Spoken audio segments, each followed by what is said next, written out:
As a child, there was just this peace I had that I could not even explain how I used to feel then. At the time, I didn't know it was peace. I remember that started when I gave my life to Christ, and till date, I still don't know how to explain, but there's just this assurance I had that I didn't have to worry.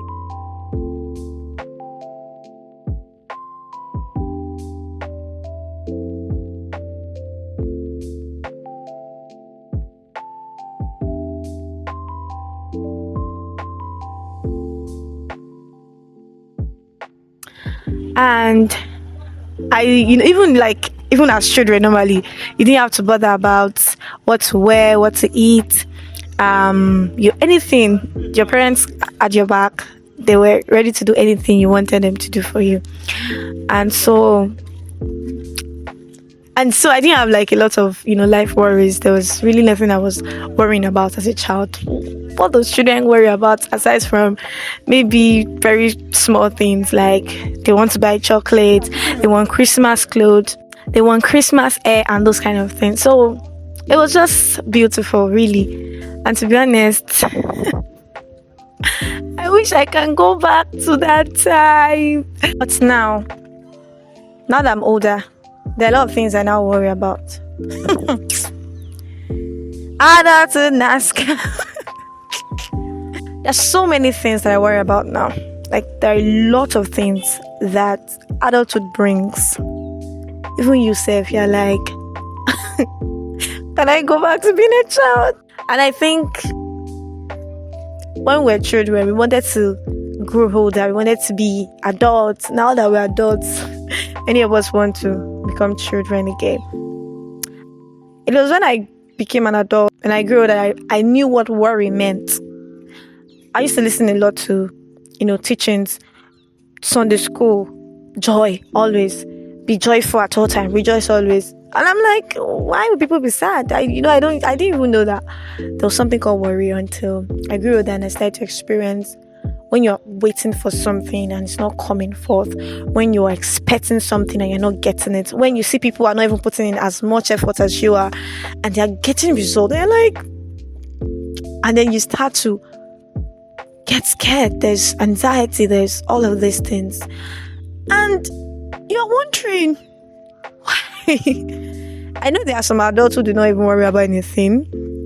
I mean, not that they don't worry about stuff, but it's not a serious thing for them. But for some of us that we like to make sure everything is in control, we like to make sure things are happening the way they should, and when the things don't go the way you want them to go, it can cause something else for you, seriously. And so worrying is just another symptom that you're older. It's crazy. Now, I just want to get to that point where I don't have to worry about anything. But it's not possible, actually. Because there's always something to worry about. And this is because, like my mentor told me last week or 2 weeks ago, that everybody's figuring out life. So, regardless of your status in life, regardless of where you are, you still are figuring out how you should move to the next stage, how to be better. But one thing I know that can make things better for me is when I decide to give him my problems, just the way I relied on my parents so much as a child, that I didn't care how the money was coming, how I was going to, eat. It's the same way I should approach adulthood. I should approach this new phase of my life when I completely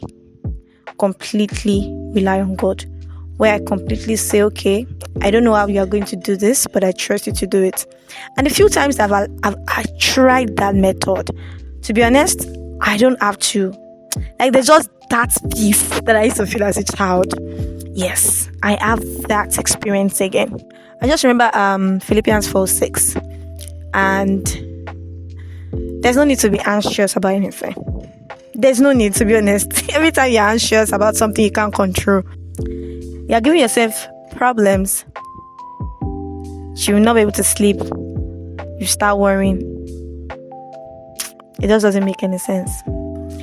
So the best thing to do, like I said, is to act like children. Pure act like children. Like, learn to tell God, this is what I'm going through. I don't know how you're going to do it, but I trust you. I don't know how you're going to pay that fee, but I trust you. I don't know how you're going to let me meet that person, but I trust you.